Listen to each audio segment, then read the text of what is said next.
Terima kasih Natalia. Kamu kemana? Duduk situ. Duduk situ juga. Masa cowok-cowok semua di panggung? Nggak masih enggak? Biar keren lah ya. Boleh. Duduk situ boleh. Yang nggak boleh saya panggung.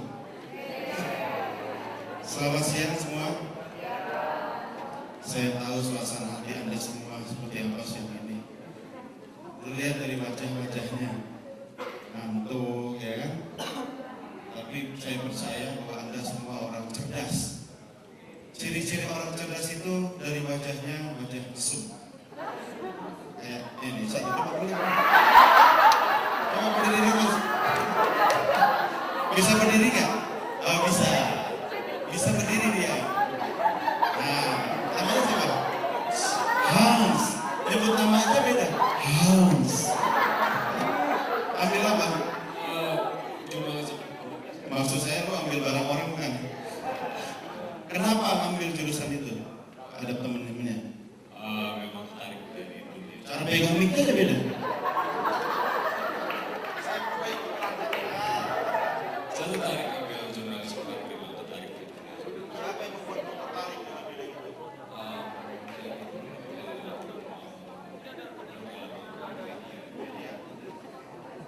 Hans, terima kasih. Tepuk tangan. Ini kalau ikut materinya Mas Indra tadi sudah saya bully kan? Tapi orang yang dibully kuat biasanya lebih peluang suksesnya besar. Ya enggak? Nah, tepuk tangan dong buat teman yang ada lagi bully bersama-sama saya. Ya. Saya tidak akan cerita panjang lebar karena saya sudah lebar ya. Jadi saya singkat-singkat saja. Saya tahu ini waktu yang paling berat untuk mendengarkan materi. Jadi saya cuma mau cerita pengalaman saja. Kalau tadi Mas Indra bicara tentang cyberbullying, saya mau bagi pengalaman saya di dunia broadcast. Kaitannya dengan teknologi analog ke digital dan bisa juga dikaitkan dengan cyberbullying, ya. Oke. Ini saya kenalin dulu, saya tidak sendiri, saya ada teman saya, tim saya. Ini boleh dekat-dekat sini, namanya Satrio dan Kusuma, tepuk tangan dong. Nah, ini masih single. Ya. Dia tetap mencari pria idaman. Kok pria? Ya, bulian juga kan? Nah, Satrio ini staf kami yang memang disiapkan untuk dibully setiap hari. Kenapa begitu? Karena Tuhan mendengarkan doa orang teraniaya. Jadi saya mengangkat Satrio untuk staf khusus bidang bully. Ya. Jadi kalau ada apa-apa, kita selalu bully Satrio karena dia dibully, dia tertekan. Ya. Doanya didengar Tuhan. Nah, pada saat doa sudah ada SOP doa. Jadi semua doa dia adalah capaian target perusahaan, minta sama Tuhan. Nah, jadi dia berjasa bagi perusahaan. Kalau tidak ada orang yang dibully, mungkin target perusahaan tidak sampai, kan? Begitu ya, tidak? Oke, tepuk tangan buat Satrio. Kemudian ada juga rekan saya, boleh berdiri, namanya Mas Semi Burhani, ya. Bukan Burhan, kalau Burhan burung hantu ya. Nah, ini burungnya bukan hantu, ya. Dia seorang radio announcer. Kalau Anda mau belajar radio, boleh tanya atau cari kontaknya Mas Burhan, ya. Oke, baik teman-teman. Judul saya adalah teknologi merubah human behavior. Anda semua sudah berubah. Anda sudah berubah dari era saya, zaman saya mahasiswa, sampai saya juga ngajar di beberapa perguruan tinggi. Saya melihat dinamika perubahan mahasiswa sekarang itu luar biasa. Nah, saya sendiri eranya beda dengan teman-teman. Maksud saya menyamakan usia gitu ya. Umur saya itu Unyil masih SD. Ya. Sampai saya punya anak, Unyil masih tetap SD ya. Ada yang nonton film masih dapat Unyil nggak? Nggak dapat. Mungkin Anda mendapatkan laptop si Unyil gitu ya. Saya masih Unyil, film boneka yang dimainkan dengan menggunakan tangan manual manusia. Nah, tapi hari ini saya berbicara ke depan teman-teman yang generasinya sudah gadget banget, teknologinya sudah maju. Saya harus berubah. Perubahan saya itu terlihat dari fisik saya yang tadinya ukurannya seperempat ini, sekarang seperti ini, termasuk penguasaan teknologi. Jadi manusia pasti berubah, tidak ada yang berubah. Nama saya Doni De Kaiser. Anda boleh panggil saya Doni. Profesi saya speakerpreneur and TV broadcaster. tahun ini saya 20 tahun di dunia broadcast. Lama banget, kenapa? Saya memulai lebih muda waktu itu. Saya memulai broadcast waktu saya masih SMA. Saya sudah kerja. Jadi bukan umur saya juga sudah tua, tapi saya kecepatan mulainya. Ya, kebetulan waktu teman-teman saya masih nongkrong di mall, kemudian ngeband, ya saya juga ikut, tapi saya sudah aktif di broadcast. Saya memulai karir saya di televisi tertua di Indonesia. Ada yang tahu? Wah, luar biasa. Terima kasih buat Anda.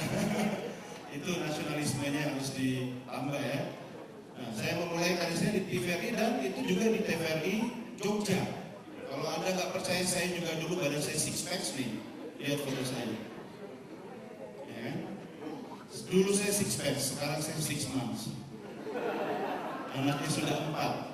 Anak saya yang paling tua itu seusia Anda semua. Tahun depan dia lulus kuliah. Sekarang lagi sekolah ambil hospitality di Bangkok. Tahun depan di Swiss dia ambil double degree. Dia pulang tahun depan mungkin sudah bawa calon suami bule. Jadi 2 tahun lagi saya sudah kakek-kakek, tapi kakek gaul.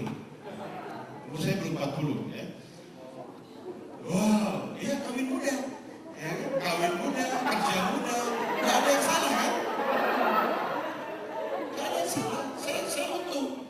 Sudah tahu enaknya sejak muda. Jangan takut menikah muda. Soal rezeki sudah ada yang ngatur. Yang penting jangan cuma duduk-duduk di rumah, ya kan? Tahun ini usia saya 38, 39. Saya pernah ikut pencalonan direksi di TVRI, nggak boleh oleh Komisi 1 di TVRI. Umurnya masih di bawah 42 tahun. Itu pun 5 tahun lalu. Lalu saya mau ngapain? Ya saya keluar, saya masuk kampus lagi, saya belajar, saya perkaya diri saya sampai saya bisa punya nilai yang lebih banyak buat masyarakat. Itu yang saya lakukan. Makanya kalau masuk kampus senang banget saya ketemu dengan orang-orang berwajah mesum seperti Hans dan teman-temannya. Karena orang wajah mesum itu biasanya cerdas ya kan. Kalau orang cerdas itu suka jokes gitu kan. Kalau orang suka jokes biasanya rezekinya lebih banyak ya nggak? Amin. Biasanya pacarnya juga banyak gitu kan. Nah itulah yang membedakan saya dulu dan sekarang. Kalau dulu badan saya six pack, sekarang 6'. Kenapa? Yang begini nih istrinya, ceweknya cantik. Karena kalau yang six pack biasanya cowoknya ganteng ya. Oke, singkat saja pengalaman saya membahagiakan saya semua karena saya cinta dunia broadcast. Jadi ini dunia yang saya cintai. Kalau ditanya kerjaan siapa, saya nggak punya pekerjaan. This is my hobby. Ya, kalau dapat duit, it's a bonus. Ya. Saya 5 tahun di istana, bukan istana boneka ya, istana presiden Republik Indonesia. Ya, cuma saya tidak boleh kelihatan layar. Karena setiap presiden mau tampil, tugas saya untuk memastikan bahwa presiden itu ready dari ujung rambut sampai ujung kaki. Ya, kecuali underwearnya disiapin pasti bukan ya. Zamannya Pak SBY. Oke, sekarang saya dipercaya memimpin sebuah institusi yang bernama Medcom Group, di mana di bawah Medcom ini kami ada beberapa unit bisnis, di antaranya Communication Academy, ada production house. Sekarang film kami lagi tayang di bioskop. Teman-teman kalau mendengar sebuah judul yang unik, Ketika Mas Gagah Pergi, KMGP, itu sekarang sedang tayang di bioskop film kita. Hari ini sudah hampir 60.000 penonton, ya. Tepuk tangan dong. Modalnya bikin film tahu berapa? No. Jadi kami cuma punya cita-cita, bikin film butuh 5 miliar. Gak punya duit, cuma punya duit 1 juta. Bikin website. Apa? Presale tiket. Saya kan sering ke Singapura, sering keluar, itu beli tiket budget airlines kan. Berangkatnya bulan Juni, beli tiketnya bulan Februari ya kan. Duit kita udah masuk belum ke maskapai? Udah. Kita belum berangkat, duit kita udah masuk ke maskapai. Saya mau bikin film, filmnya belum dibuat, belum syuting, saya sudah minta duit sama penonton. Bayar, lu bayar cepet sekarang, lu dapat 3 tiket, lu dapat pohon, lu dapat ini, itu kita kasih bonus macam-macam.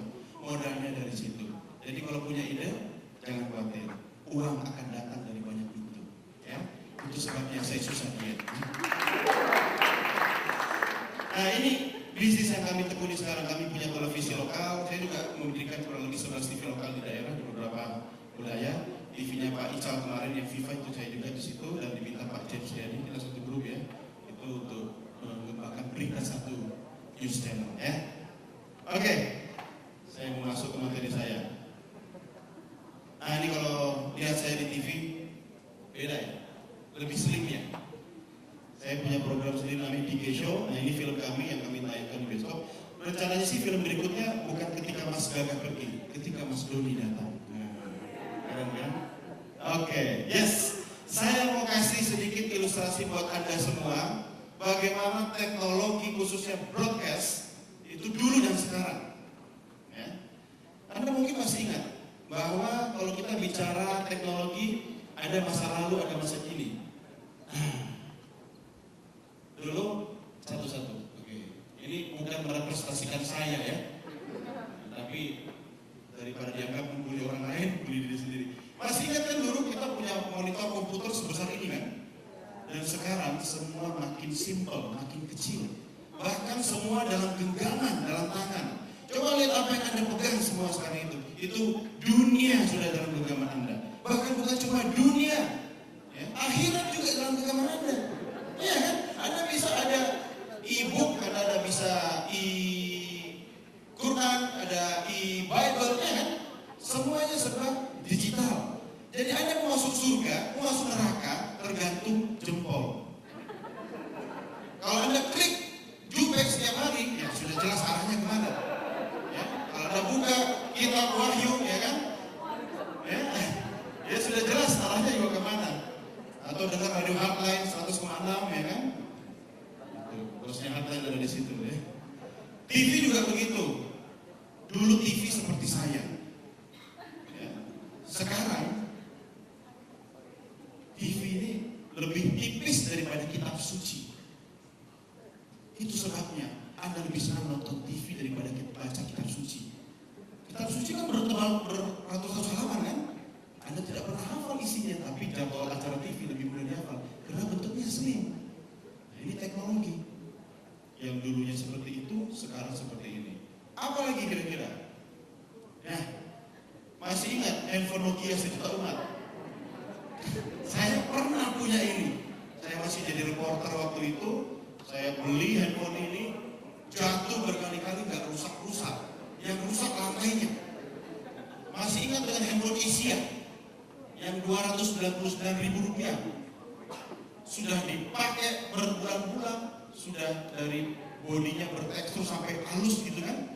Jatuh, tidak retak, kita taruh di depan pintu nggak ada yang nyolong. Sampai kita sudah bosan gitu kan. Kita punya teman mau pinjam bawa aja, enggak dikembalikan. Sementara yang iPhone itu ya, kalau orang pinjam aja kita lihatin gitu. Habis dia pakai kita lama. Makanya saya nggak pernah pakai iPhone. Kalau saya pakai iPhone istri saya tersinggung. Masa iPhone-nya dilap, saya nggak pernah dilap gitu kan? Untuk jadi TV jurnalis, ya. Nah ini saya dulu waktu masih aktif, kameranya beda ya. Oke, yang digunakan ini kasetnya, ya, tahan. Kameranya, kasetnya Betacam. Ini berat ini kaset. Kalau ngedit itu AB roll ya, jadi tape to tape. Ada 2 video, 1 dan 2. Kalau mau digabung, dan itu semuanya makan waktu. Dia linear kan. Kalau sudah keedit salah, nggak bisa di-delete, ya diulang dari yang salah, di-insert, ditumpuk lagi. Selesai, insert suara. Jadi prosesnya lama. Tapi saya bersyukur menjalani proses yang lama seperti itu. Karena bagi saya yang instan itu cuma 2. Apa? Kopi instan dan mie instan. Anda coba bayangkan kalau ada istri instan. Ya, Anda tidak akan menghormati mahligai rumah tangga kan?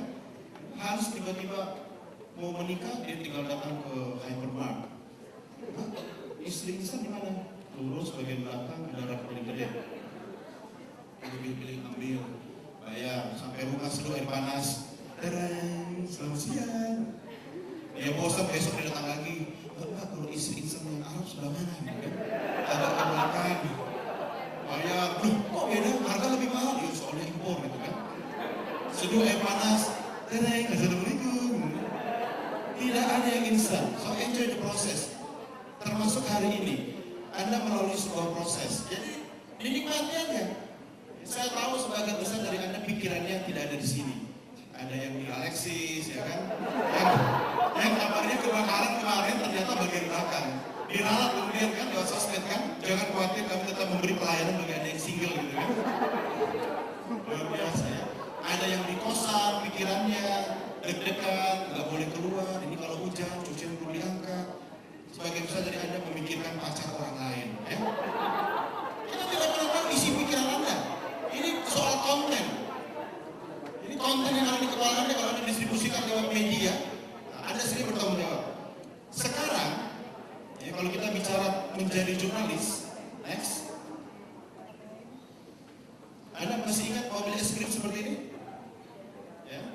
Seliweran di mana-mana, Obi Van, namanya Offset Broadcasting Van, mobil unit siaran luar. Ya, ini untuk menjangkau liputan di luar studio sehingga penonton bisa menyaksikan tayangan langsung saat itu juga. Next. Nah, ini untuk melakukan news live reporting. Ada produser, ada program director, ada reporter, ada redaktur, dan seterusnya. Waktu saya tugas di istana, saya memimpin tim itu minimal 84 orang. Kalau presiden mau live, itu mobil Obi Van datang, bus ada isinya kru, kameramen ada 3, kalau 3 kamera, kalau 4 kameramen, asistennya ada 4 lagi, switcher ada asisten switcher. Terus mobil genset datang lagi, ya, mobil power kan? Dia kan nggak mungkin pakai Power Ranger kan, jadi dia harus ada listrik, nggak mungkin colok di sana gitu kan. Ada mobil genset, luar biasa, satu kampung kami untuk datang ke istana menyiapkan pidato presiden. Itu setiap hari, setiap minggu kalau ada siaran kenegaraan. Anda bisa bayangkan betapa banyak profesi di dunia broadcast dulu. Ya, sekarang seperti apa? Next, itu berapa tuh? 40-an, ini minimal ini. Lebih minimalis TV-TV swasta, ya, Metro TV, TV One, kemudian waktu itu masih La TV ya, dan seterusnya. Next, sementara kalau kita lihat sekarang, nah, untuk menjadi seorang TV jurnalis, perangkatnya, ya, cuma ini. Bahkan di beberapa daerah kontributor itu cuma 1 orang. Dia dilengkapi dengan 1 camcorder, bukan handycam ya. Kalau handycam itu brand, merek Sony. Sony itu saudaranya Doni ya. Jadi 1 camcorder, kemudian ada laptop, ada tripod dan seterusnya. Jadi dia cuma 1 orang. Kalau zaman dulu 10 apa itu maksudnya? Oh 10 menit, sampai kita tambah 10 kilo lagi. Kalau dulu kita meminta laporan dari daerah, ada stasiun daerah. Sekarang cukup 1 orang kontributor. Anda bisa bayangkan yang dulunya stasiun TVRI Jogja itu ada 200 karyawan, dan sekarang cukup dengan 1 orang di tiap kota. Itu pun tidak per kota, klaster. Jabodetabek, ya kan? Siapa? Bandung dan sekitarnya siapa? Jadi ini lebih memudahkan tugas peliputan berita jurnalistik. Next. Bahkan, berikut. Sekarang Anda bisa jadi citizen jurnalis. Semua punya handphone, tapi please hati-hati. Jangan handphone itu digunakan untuk merekam hal-hal yang tidak senonoh. Ya. Kalau 2 nonoh, 3 nonoh nggak apa-apa. Kalau tidak senonoh itu, katanya Roy Suryo, itu biar sudah di-delete, masih bisa dibuka lagi kan? Jadi kalau Anda merasa pernah foto-foto tidak senonoh, ya foto telanjang, kucing telanjang di foto, sapi telanjang di foto, jangan dijual sama teman handphonenya. Kalau teman Anda pembaca majalah selular, dia bisa buka lagi tuh. Ya. Kenapa? Tidak terhapus, kontennya masih ada. Pernah ingat Pak Yang Sari dulu sama Bambang Triyomojo? Ya kan? Langsung ngaku. Kalau yang kayak gitu, Anda cepat ingat ya. Masih ingat Ariel? Luna Maya? Gara-gara senyumnya Luna Maya, Ariel masuk penjara 6 bulan ya. Anda bisa jadi citizen jurnalistik. Saya bisa memanfaatkan Anda, warga yang bukan reporter saya, kontributor saya untuk mengirimkan berita. Setiap hari, setiap saat. Bahkan kami ada mengembangkan sebuah apa namanya itu yang saya lupa apa sih namanya yang bisa live itu, live on mobile, lohop ya, live on mobile. Jadi kayak punya Twitter apa tuh yang bisa periscope, tapi tapi ini punya lokal, Lombok ya. Anda bisa live dari mana saja, langsung di broadcast saat itu juga.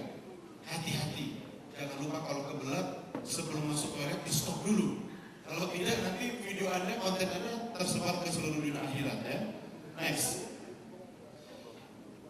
Dulu orang live dengan bawa satu mobil es krim tadi kan, parkir, colok genset, keluar wajan, secara langsung. Sekarang ini satelitnya ini, wajan ini dibawa ransel kemana-mana. Bahkan ada satu profesi dalam dunia TV jurnalisme, pilot, drone pilot. Hebat kan? Tidak perlu lisensi terbang, izin terbang. Dia kameramen, tapi dia pilot tanpa maskapai. Jadi kalau ada liputan berita satu itu dari atas itu kan, bikin laporan reporter Carlos Michael dengan pilot drone Ujian Anwar, laporan dari kawasan Jakarta Selatan. Oh itu pilot loh namanya. Satu orang itu. Jadi sekarang orang pergi liputan cuma satu orang, paling banyak 2 orang, itu pun driver merangkap asket. Mahasiswa saya Yulian Awan itu, dia ke Beijing ikut presiden, satu orang dia cewek sendiri bawa kamera, tripod, mini tripod yang ringan, baca ringan kan, kecil kan, dia taruh di situ kamera tripodnya.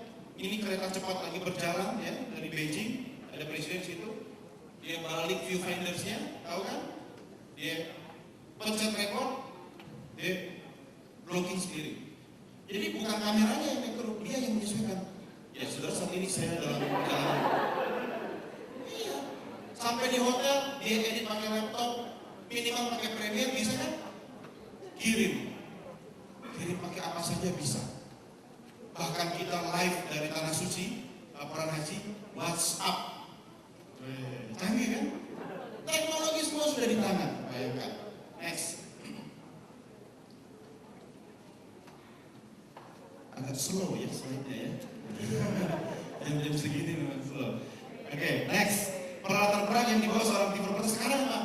Tuh, sama seperti yang Anda bawa. Nggak perlu lagi bawa kamera gede, satelit, segala macam. Cukup bawa handphone Anda. Kalau saya yang penting handphone sama rantang buat makan. Susah saya mikir kalau nggak ada makan siang. Jadi Anda bisa di mana saja langsung, oke, hubungi redaksi. Saya sekarang ada di UPH, ini ada kejadian ini, ada UFO mendarat di tengah-tengah dan itu langsung play, ya, record, langsung begini. Dan saudara saya lapor, masuk ke sistem broadcast. Kita interview narasumber di seluruh dunia akhirat aja bisa kok pakai Skype kan? Itu yang paling simpel sederhana. Apalagi makin banyak teknologi canggih sekarang. Next. Era teknologi digital menjadikan TV broadcast semakin apa aja? Simple, cepat, dan low cost.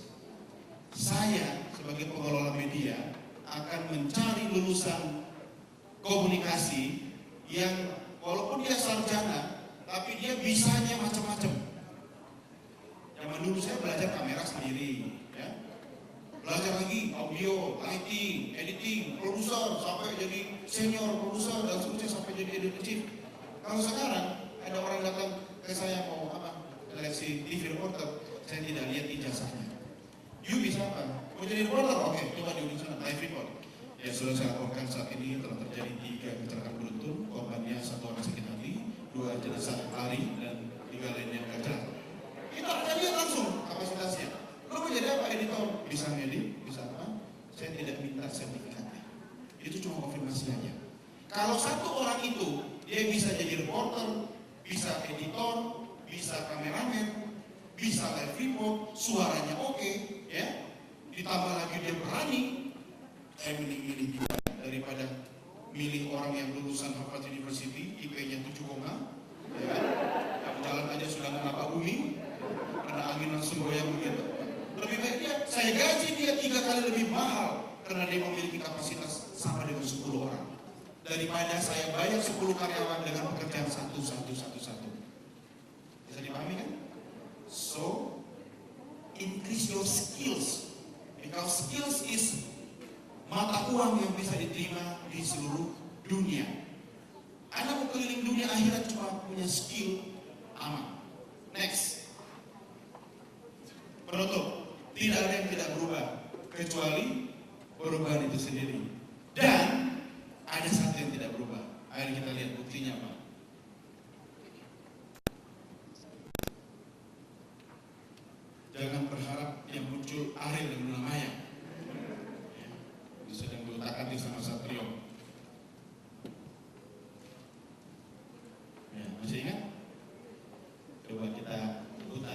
Emma.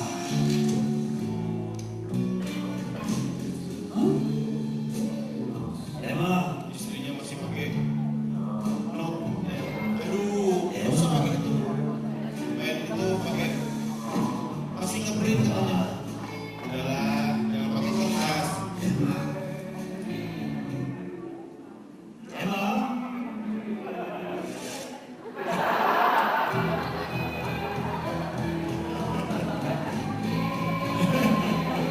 Oke, saya nggak jualan tisu ya. Saya cuma mengasih tahu bahwa semua itu berubah. Yang tidak berubah cuma berubah itu sendiri. Tapi ada satu yang boleh Anda jaga, integritas. Ya, kalau Anda mau jadi orang sukses, jadi mahasiswa yang sukses. Saya dulu mahasiswa Nasakom, IP saya selalu ngasih 1 koma. Tapi saya bersyukur kalau nonton TV, hampir semua di TV itu pernah jadi mahasiswa saya, khususnya di bidang saya ya, di broadcast ya. Kenapa? Karena integritas yang harus kita jaga. Jangan Anda integritasnya berubah jadi jaket oranye keluar dari gedung KPK. Ya, satu, time management. Orang sukses itu apa? Time management. Acara mulai jam berapa? Anda harus sudah ready. Dan orang sukses itu selalu mau duduk di depan. Kenapa ini kosong di sini? Ini VIP loh ada. Kenapa Anda memilih barisan ketiga? Kecuali nonton di bioskop.